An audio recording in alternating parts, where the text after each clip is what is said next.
คึมฝนตกมาร้องเพลงยืนดันตัวตนกันจ้ะ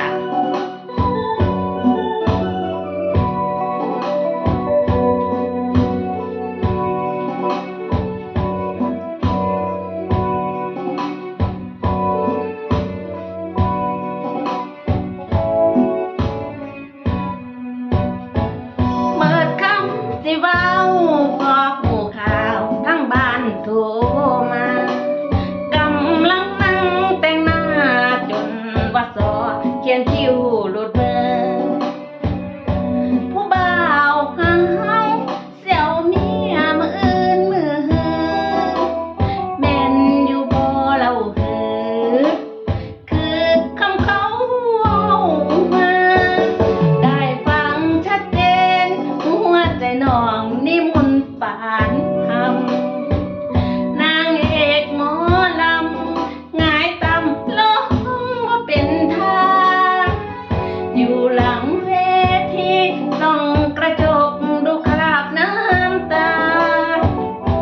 ที่ไหลออกมานอกบทของการแสดงนั่งห้องไห้ลีอยู่ใต้เวทีอายมาเฮ็ดจังสิบ่สมน้องนี่ฮักแพงพอได้รู้ข่าวปวดร้าวหัวใจอย่างแรงสิลำซอดแก้มให้เพิ่นบ่นอนน้องเอาผู้สาวหมอลำมันก็พอสนิเป็นนางเอกเด่นบนเว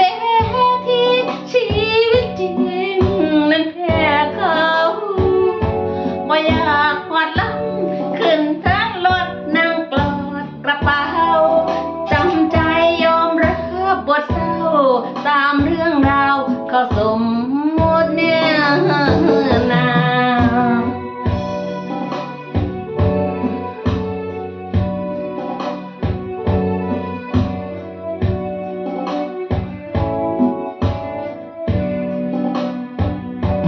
นั่งห้องไห้กลีอยู่ใต้เวที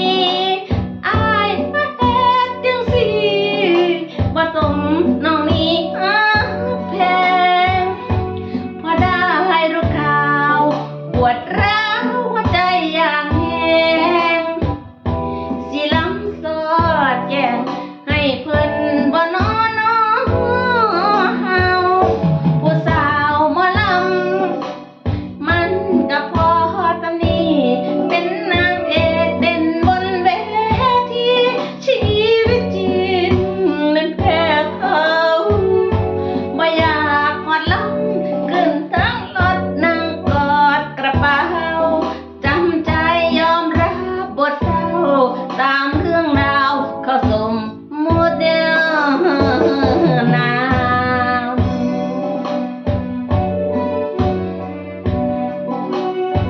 อากาศเย็นๆออกมาใส่ว่าได้รีแลกซ์พักผ่อนด้วยผ่อนคลายด้วยการร้องเพลงเสียงเพลงชอบเสียงเพลงกันนะคะ